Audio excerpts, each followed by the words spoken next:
Who is a Filipino?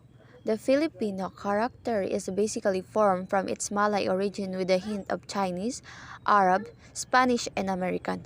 According to the Philippine Statistic Authority or PSA, the Philippines has a total population of 100 million 9,881 and 437, inclusive of the 2,134 Filipinos in embassies, consulates, and mission abroad.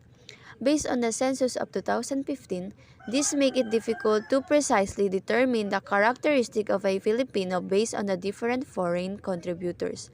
The Philippines has a long colonial history under the Spanish rule and American Commonwealth government and has a short Japanese regime on top of its intermingling with Chinese traders and other foreign Asian merchants even before the coming of the colonizer. Hence, the Filipinos, their character, culture, and appearance are mixture of the Eastern and Western cultures.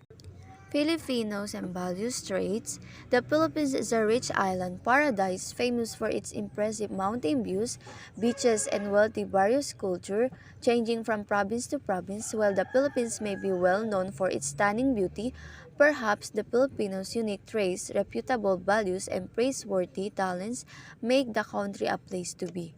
Tourists who have visited the Philippines can never forget the big and bright smile that greeted them, the colorful and loud jeepneys, the common Filipino phrases such as mabuhay and salamat, and habits such as saying po and opo to elders leaving shoes or slippers at front door before entering a house, and the persistent asking of kumain ka na ba? Meaning, have you eaten yet? Indeed, it is a marvel to experience these unique traits of the Filipinos firsthand. Few of these traits are the follows. The Filipino hospitality.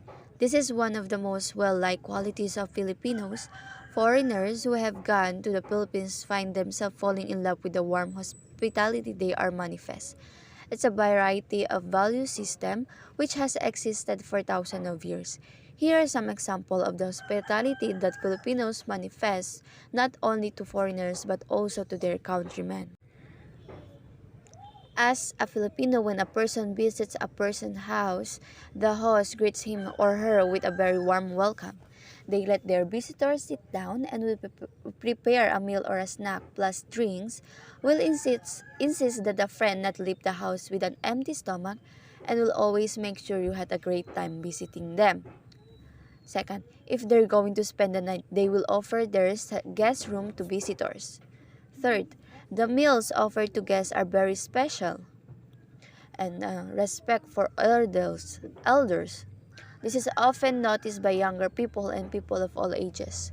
To show respect to the elders, children saying po and opo, which mean yes, and putting their elders' hands on their foreheads. Last, in the workplace, Filipinos also show respect by making a bow to their employers. Family ties. The typical Filipino family has a unique nature of close family ties. They are considered to be family-oriented people that keeps their family intact throughout the generation. Filipino family have strong family values and closeness that keeps them together to go to church on Sunday, holidays, and even after they married. It is also a trait that each Filipino is proud of because it preserves the good Filipino relationship and the value that each child should learn. Cheerful personality. It is the nature of Filipino to smile and laugh a lot. Both are said to be their coping mechanism in times of adversities, especially during the calamities and pandemics. It's no longer a surprise to see Filipinos smiling at the times waving behind a field reporter reporting leave while trying to stand still in a waist-deep flooded street copied with strong rain and wind. Positive outlooks in life is embedded in Filipinos which make them a resilient race who doesn't back out with what life throws at them. They face problem head on with a smile. Self-sacrifice. The self-sacrifice attitude of Filipino can be seen as an extension of the Filipino hospitality. Filipinos offer to extend help to their friends, families, and loved ones. They desire for their love as one is the comfort and better lives and would even go to extent of working abroad hundreds of miles away to earn more money and save up for them. Overseas Filipino workers, or OFWs, sacrifice also time when the eldest among the children of the family would surrender school to work and provide for the family and educate his or her siblings. Bayanihan derived from the word bayan, meaning town, nation, or community. In general, it refers to a spirit of communal unity and cooperation. Bayanihan can show itself in many forms. It is probably most clearly an awe-inspiring display in the old tradition of neighbors helping relocating family by getting enough volunteers to carry the whole house and moving it into a new location by placing long bamboo poles lengthwise and crosswise under the house. Traditional Filipino houses were built on stilts and then carried the house using this bamboo frame. It takes a large number of people, often 20 or more, working together to carry the entire house, and this is done in a happy and festive mood. At the end of the day, the moving family expresses their appreciation for everyone. Bahala na attitude. It is one of the most widely used phrases in the Philippines. Bahala na. Filipinos usually say bahala na when they are not able to decide their next action and when they have no idea what will happen next. The phrases means to go with the flow, that they don't mind what the result will be.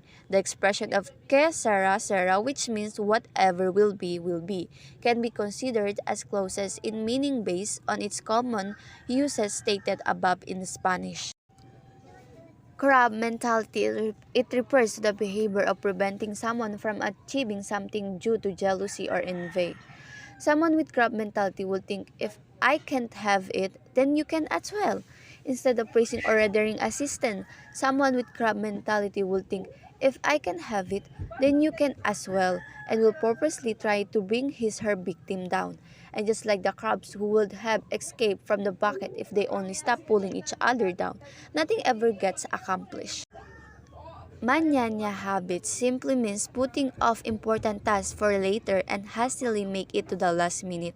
When the deadline draw closer, Filipino have been cursed by manyanya habit or one time or other when they increase how much them time they have to complete a task or lesson wherein forces them to work under pressure, resulting to a half-baked ideas and solution. For student, this habit shows the culture lack of sense in time. Filipinos are under an illusion when they are dealing with important urgent tasks but realize in the end of the day they are just wasting their time. Ningaskugan, it begins ardently and dies down as soon as it begins. This trait renders one inactive and unable to initiate things or to persevere in a positive way. It makes a person unconcerned, disconnect, indifferent, confused on anything go wrong, and hence conducive to calmness and tranquility. Colonial mentality, it refers to the attitude that indigenous people perceive that they are inferior in some way to their colonizer. In contemporary times, however, the mentality, the minorities or citizens from other countries believe their own cultures are inferior to those found abroad. In the lengthy history of the colonialism, the attitude of colonial mentality can largely be attributed to the Philippines. The Philippines is not an independent country wherein there are existence under rules such as Spain and the United States of America. Filipino time is related to the mañana habit.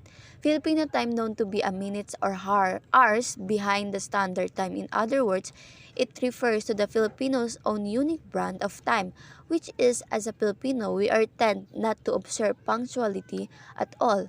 Filipinos are easygoing in a way that what or somewhat used to be Filipino times that result to a bad habit that needs to be dropped. How to be a better Filipino?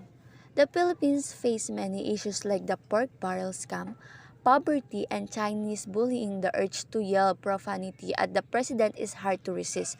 However, we fail to realize that running this country towards a better future it is not just the job of the government. As well as a Filipino, we are also responsible in making this country a better place to live in through allowing the change to start within ourselves.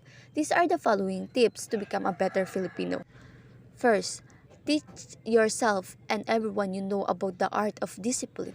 Discipline is standing up against the wrong, the bad, and the destructive. Our grandfather or our grandmother would say, kaya di maunlad ang Pilipinas kasi walang disiplina ang mga Pilipino. Because we all know that discipline here in our country is very hard to see. It's not just about following orders or not littering our behaving. It is something that is appropriate or not. Discipline is knowing to be contribute to its progress, your place in the society, and doing whatever you can to contribute to its progress. Second, seriously follow the traffic rules. The main cause of road accident and road-related violence explained on the drivers. Most drivers cannot follow simple rules that cause to car accident they don't even know. The first thing about road safety. Staying in your lane, no U-turn, one way, only is an example so that accident will not happen.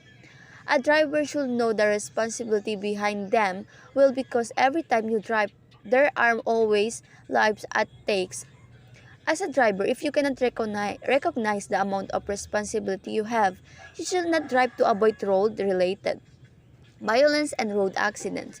For those who love to jaywalk and others too damn lazy to use the overpass, gambling with your life every time you play, you hit or miss with fast vehicles, avoiding the passover just to make time is not worth dying for. Third, complaining does not solve anything. We see statuses on Facebook condemning corrupt politicians. It will make wonder if they truly care or at least know about the issues they're complaining about. Too many people just join on what's trending and are just caught with complaining online. Make sure that when we complain, we do something about it and make sure that your opinion is worthy. The government does not read your Facebook posts nor do they care about your political statuses. Instead of complaining, our country needs people who will help instead of endlessly criticizing people that won't even listen. Lastly, be positive about your country. Our country had been down on the dumps way too many times and everyone knows it. We're third world country and most of the population is poor. Our government is stealing from us and bigger countries are bullying us. It's hard to be proud and say that you're happy to be a Filipino. But but do you really have to be so negative about it? Do you really have to wish the USA would just adopt us? Do you really believe that there's no hope for us? Do you really have to kick your own country down just because you can't even take it anymore? The typical Filipino attitude, always ready to take, is yes. Page way out. The truth is we're the only ones who can get ourselves out of poverty, not the USA, not the government or the president. It's just us. Imagine if every Filipino right now, rich or poor, suddenly realized that the only way to improve the economy is to improve ourselves first. Things will things will change too fast. It's a lack patriotism and optimism that keeping us poor. According to Alex Laxon, 2005 stated, we cannot address the major issues that challenges us like illegal drugs, like plunder, like poverty, like good governments when we do not first address the simple things from our childhood all the way onwards. Thank you for listening. I am Crystal Mila Manila from BPED 1E.